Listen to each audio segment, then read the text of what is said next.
Bonsoir à tous, bienvenue dans votre journal du mercredi 19 février. Voici les titres de cette édition. La 4e maison labellisée France Service a été inaugurée par le préfet de la Meuse hier. Explication dès le début de ce journal. Le théâtre de Saint-Dizier accueillait les frivolités parisiennes lors de la représentation du polar opéra Les Bains Macabres. Et puis pour clôturer cette édition, je vous propose de découvrir un nouveau portrait de candidat. Ce soir, Lisa Lamorlette sera en compagnie de Linda Münster, candidate à la mairie de Vitry-le-François.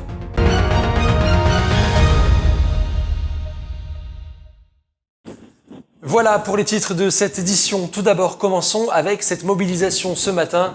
Une soixantaine de salariés étaient présents devant l'usine Yanmar afin d'exprimer leur mécontentement. En effet, dans le contexte des négociations annuelles obligatoires, les salariés n'ont pas obtenu l'augmentation de salaire demandée. Écoutez ces salariés qui se sont exprimés au micro de Lisa Lamorlette.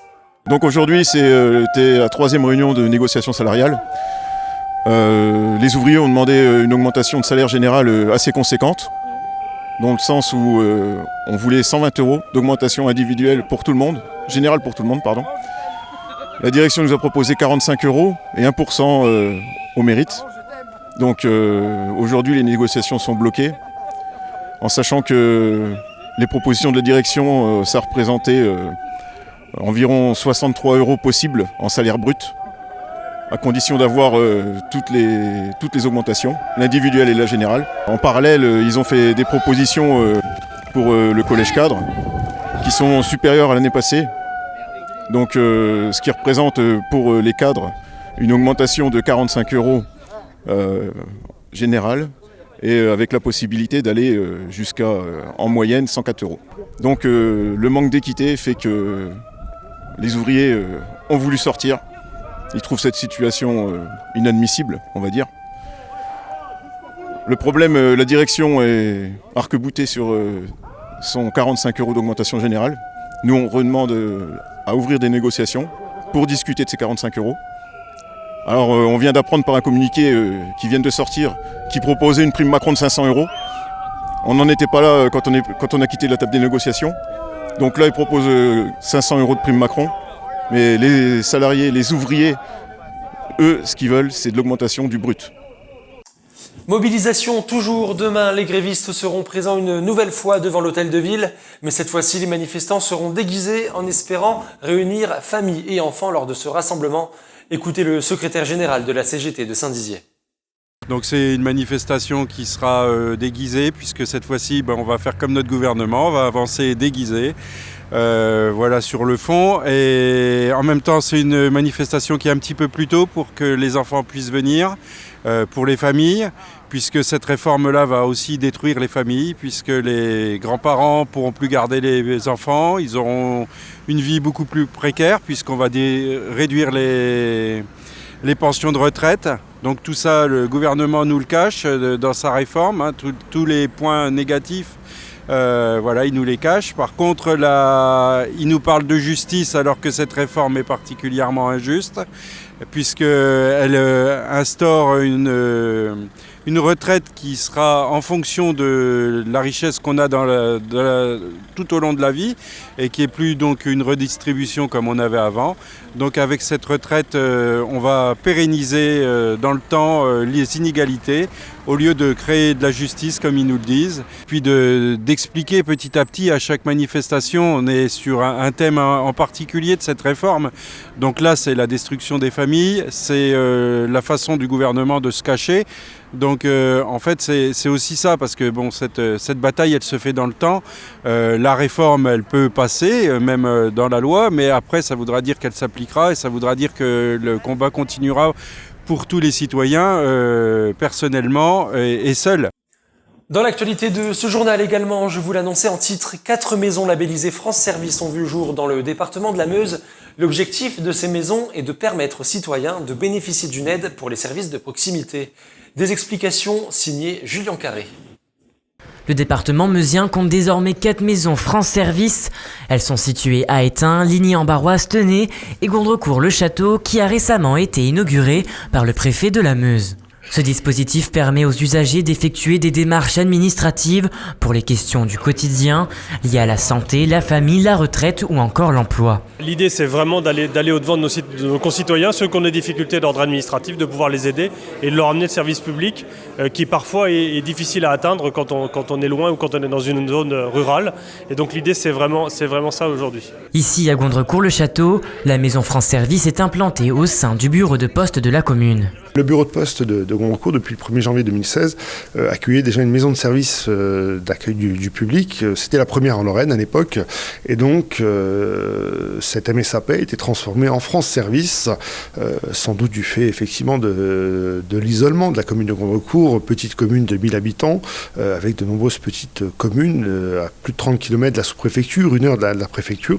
Et donc, ça permet aux habitants d'effectuer leurs démarches en hyper proximité. Le problème d'accès aux services de proximité a été évoqué lors du grand débat mis en place par Emmanuel Macron.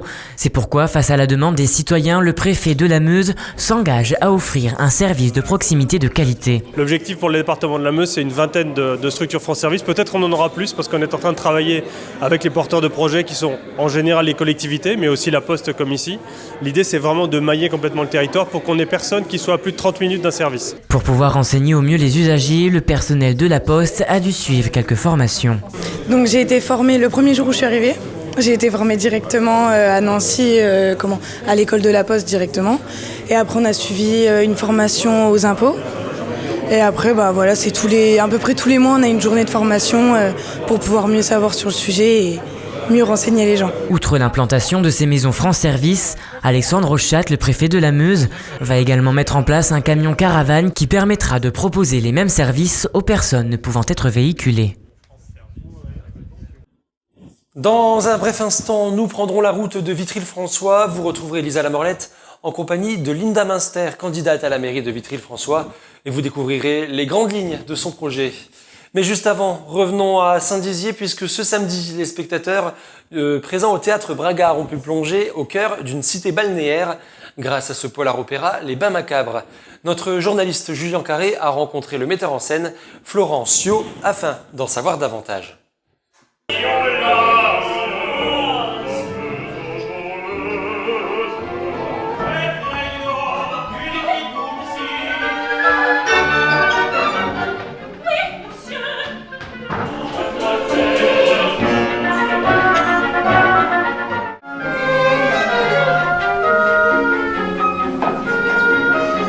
Alors Les Bains Macabres, c'est un opéra comique, dans le sens qu'il y a des dialogues parlés, c'est une forme du 19e siècle, mais actualisée, mais comique aussi parce qu'il y a une sorte de légèreté dans le ton, on joue avec les codes du roman noir, mais de façon assez ludique et loufoque, donc il y a un mélange des tonalités qui se fait sentir pendant les 2 heures que dure l'opéra. Ça se passe dans une espèce de cure thermale où on voit des meurtres en série venir perturber la vie locale. Et 2 policiers viennent mener l'enquête, ce qui amène une série de péripéties avec notamment des rencontres entre les morts et les vivants.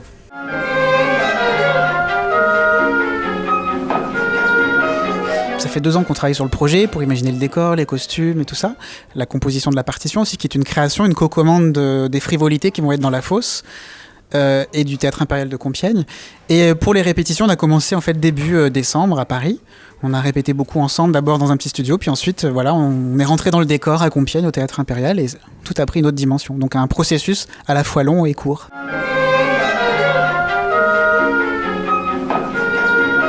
Il y a beaucoup la qualité incroyable de la partition, l'orchestration, le sens des mélodies.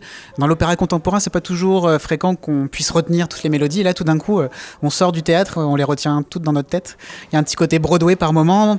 À d'autres moments, c'est Debussy, Shostakovich. Enfin, il y a une sorte de faisceau d'influence qui est assez fascinant. Guillaume Connaisson, c'est le compositeur français le plus joué aujourd'hui à l'extérieur des frontières françaises. Et c'est vraiment beau de le voir écrire son premier opéra.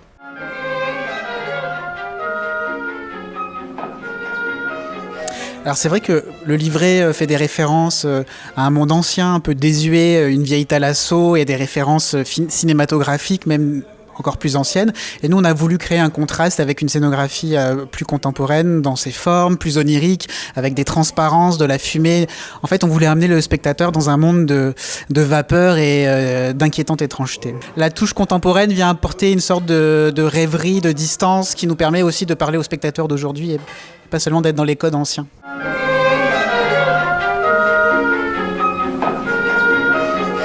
C'est vrai qu'on commence seulement avec le piano et les chanteurs, les solistes. Donc on répète pendant un mois ensemble, un peu comme au théâtre, sauf qu'il y a du chant, sauf qu'il y a du piano en plus.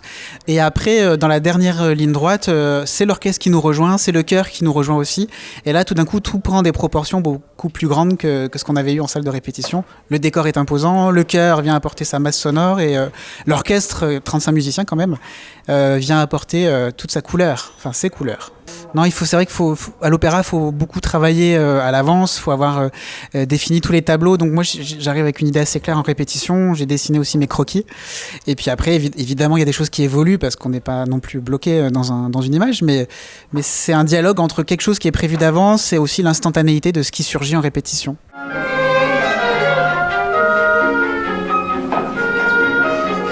On me pose souvent la question, mais moi je veux vraiment pas choisir. Je suis moitié théâtre, moitié opéra. Je suis pour la parité dans les genres. À l'opéra, j'essaie de trouver la théâtralité de la musique. Et au théâtre, j'aime bien être sensible à la dimension chorale, orchestrale parfois d'un groupe d'acteurs ou à la dimension symphonique d'un passage, même si c'est un monologue. Donc pour moi, il y a des vases communicants permanents.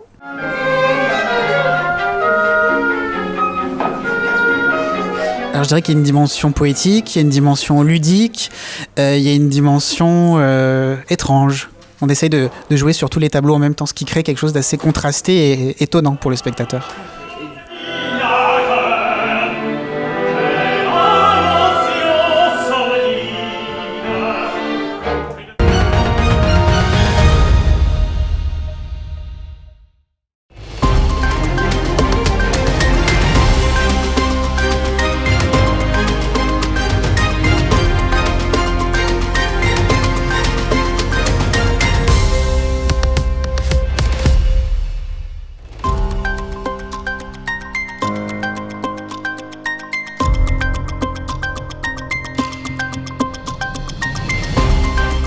Bien, Linda Münster, bonjour et merci d'avoir accepté cette interview. Première question, on est devant l'école Jules Ferry. Pourquoi le choix de ce lieu? Bonjour, merci pour votre question. L'école Jules Ferry est symbolique pour moi pour deux raisons. La première raison, en fait, c'est que j'ai travaillé dans cette école à l'âge de 18 ans et je n'ai cessé de travailler depuis mes 18 ans. Et j'ai 42 ans à l'heure actuelle. Et cette école, c'est l'école, le pilier de la République, la laïcité, la gratuité pour tous, l'émancipation à la pensée pour les élèves dès le plus jeune âge. Donc pour vous, c'était vraiment cette symbolique. Vous allez pouvoir nous parler un petit peu plus de vous. Vous nous aviez dit donc, du coup, que vous aviez travaillé ici à vos 18 ans. Qu'est-ce que vous pouvez nous dire d'autre? J'ai travaillé ici à l'âge de 18 ans. J'ai été aide éducatrice. J'ai donc côtoyé les jeunes élèves, leurs parents. J'ai appris à connaître Vitry et à connaître les préoccupations des Vitrias grâce à cet emploi. La proximité que j'ai eue avec eux par rapport à la culture, par rapport à l'éducation, c'est très important et ce sera très important dans notre thématique Grandir à Vitry. Grandir à Vitry doit être un atout. Et justement, comment ça vous est venu cette envie de vous investir en politique, du moins dans la politique municipale? Alors, je suis investie en politique depuis très longtemps. Je suis conseillère régionale depuis 2010. Je suis investie aussi dans le milieu associatif depuis mon très jeune âge, le plus jeune âge. Quand j'étais dans mon village, j'ai participé à des associations, j'étais membre d'associations et ensuite, en m'installant à Vitry, j'ai été membre aussi d'associations. L'investissement, l'engagement, c'est en moi. J'aime profondément Vitry et je veux que cette ville rayonne par sa jeunesse, par sa dynamique culturelle et par aussi tout l'aspect associatif qu'il peut y avoir dans cette ville, cette diversité associative qui est très riche.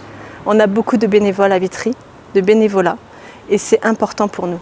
Et justement, quelles sont les grandes ambitions de votre programme, du moins? Si vous étiez maire demain de Vitry-le-François, sur quoi vous voudriez appuyer? Alors, ce n'est pas appuyer sur une ambition. En fait, un projet ne se construit pas sur une thématique. Un projet, c'est un ensemble. Un projet, c'est une vision sur un long terme.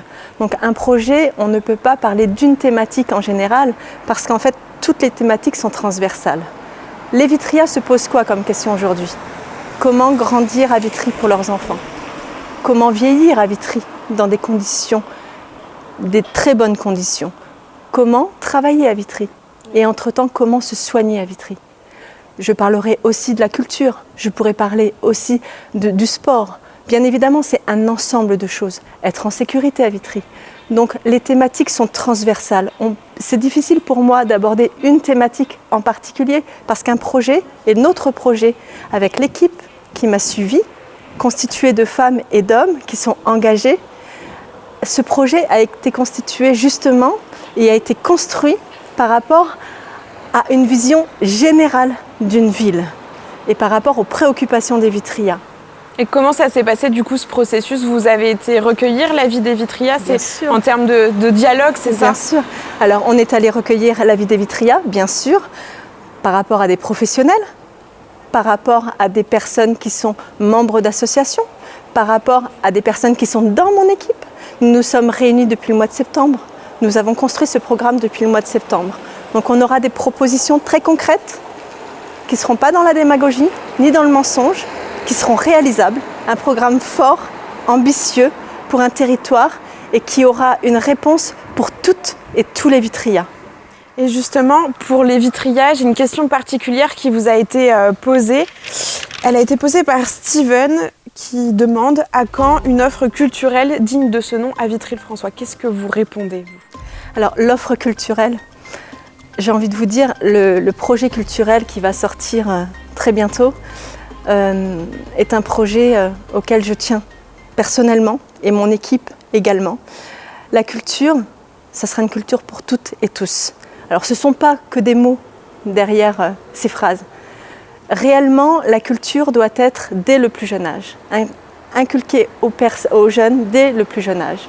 Il faut vraiment que l'on intègre dans le Grandir à Vitry, dans notre projet Grandir à Vitry, nous avons un volet culturel. Ensuite, il faut travailler avec tous les acteurs locaux, que ce soit privés ou publics. Nous avons pour ça réellement une vision différente. C'est-à-dire que nous allons mettre en place, par exemple, un salon du livre. Un salon du livre à Vitry qui sera mis en place, qui sera travaillé avec les commerçants, avec les libraires, avec les associations. Et avec les auteurs locaux, j'imagine. Voilà. Vous finissez mes phrases, c'est merveilleux, donc vous me comprenez. Oui, je comprends tout à fait. Et ça, c'est une des propositions, par exemple. Ensuite, il faut réellement qu'il y ait une cohérence et une coordination entre les acteurs pour une présentation culturelle locale. On parle aussi du cinéma, on va parler du cinéma. Préserver le cinéma au centre-ville, ça va être une des principales... ça va être vraiment au cœur de notre action, préserver le cinéma à Vitry au centre-ville. Donc voilà, la culture, une de vos grandes préoccupations. On va s'arrêter ici, malheureusement on est contraint par le temps, je suis désolée. Mais merci en tout cas d'avoir accepté notre invitation. Merci à vous, merci.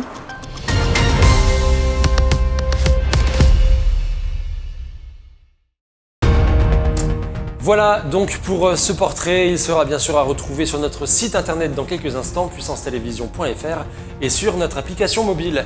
C'est donc la fin de cette édition, dans un instant, ne bougez pas, l'info continue sur Puissance Télévision, mais juste avant, la météo. Toute l'actualité qui vous concerne, à voir ou à revoir, dès maintenant sur puissancetelevision.fr et sur notre application mobile.